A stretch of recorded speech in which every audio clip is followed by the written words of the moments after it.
योगी सरकार में कैबिनेट मंत्री और सुहेल देव भारतीय समाज पार्टी के प्रमुख ओम प्रकाश राजभर ने एक समीक्षा बैठक के दौरान अपने कार्यकर्ताओं को संबोधित करते हुए विवादित बयान दे दिया। राजभर ने अपने कार्यकर्ताओं से कहा कि आप लोग भी बोलना सीखिए। हमारी पार्टी ने ईमानदारी से चुनाव लड़ा, हमने गठबंधन धर्म निभाया, लेकिन गठबंधन की तमाम पार्टियों के नेता गठबंधन धर्म निभाना नहीं जानते।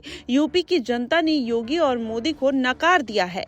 वहीं राजभर ने यूपी में लोकसभा चुनाव के नतीजे को लेकर बीजेपी पर सवाल उठाया था, लेकिन अब उन्होंने अपने ही बयान पर सफाई दे दी है और अपने बयान के वायरल वीडियो को फेक वीडियो करार दिया है। वहीं वीडियो में देखा जा सकता है कि कैसे ओम प्रकाश राजभर ने लोकसभा चुनाव में मिली हार का ठीकरा भारतीय जनता पार्टी पर फोड़ते हुए नजर आ रहे हैं। वहीं सुहेल देव समाज पार्टी के प्रमुख ओम प्रकाश राजभर ने कहा कि जनता ने पीएम और सीएम योगी को नकार दिया है। हालांकि इस बयान को देने के बाद शाम होते होते उनके सुर बदलते हुए नजर आए और उन्होंने बयान को विरोधियों की फैलाई गई फेक न्यूज करार दे दिया। आपको बता दें, दरअसल घोसी लोकसभा सीट में ओम प्रकाश राजभर के बेटे अरविंद राजभर की हार हुई है और बेटे की हार का ठीकरा राजभर ने भाजपा पर फोड़ दिया है और अपनी नाराजगी में दिए गए बयानों को उन्होंने विपक्ष के मत्थे मर दिया और कहा कि उनकी फैलाई हुई ये साजिश है। आपको बता दें, दिन में घोसी में दिए गए अपने बयान से पलट गए राजभर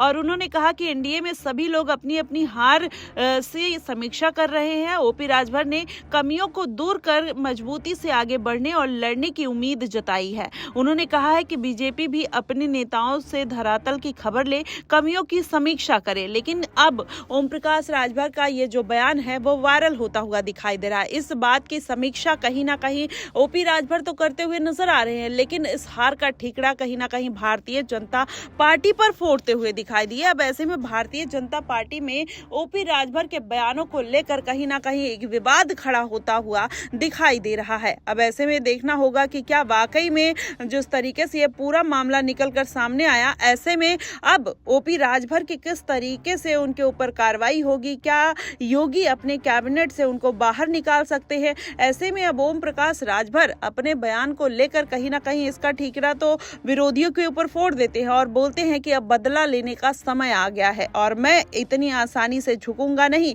बदला लेकर रहूंगा। इस तरीके की बात वो कहते हुए नजर आए और उन्होंने कहा कि इस स्थिति में अगर हमको हार मिली है तो हमें अपने सिंबल को बदलने के बारे में सोचना चाहिए और हमने फैसला लिया है कि हम लोगों को अपना सिंबल बदलना है। कार्यकर्ता बैठक में नया निर्णय सबने उठाया है। हम लोगों को अपने ही दिमाग से छड़ी को निकाल देना है और उसका नाम नहीं लेना है। आने वाले दिनों में चुनाव आयोग को जो सिंबल घोषित होता है उस पर हमें ध्यान देना चाहिए। सिंबल बदलने का अब टाइम आ गया है। अब कहीं ना कहीं ओपी राजभर ने हार का ठीकरा बीजेपी के ऊपर फोड़ने के साथ साथ अपने पार्टी के सिंबल पे ही उन्होंने सवाल खड़े कर दिए हैं। अब ऐसे में योगी का किस तरीके से एक्शन आता हुआ दिखाई देगा, ये देखने वाली बात होगी। और लगातार ओपी राजभर जिस तरीके से कह रहे हैं कि अब मेरी कलम नहीं रुकेगी, जो लोग घोसी लोकसभा में धोखा दिए हैं उनको नहीं छोड़ूंगा, उनके बारे में खुलकर बोलूंगा, बगावत करूंगा, तो ऐसे में ये बयान कहीं ना कहीं योगी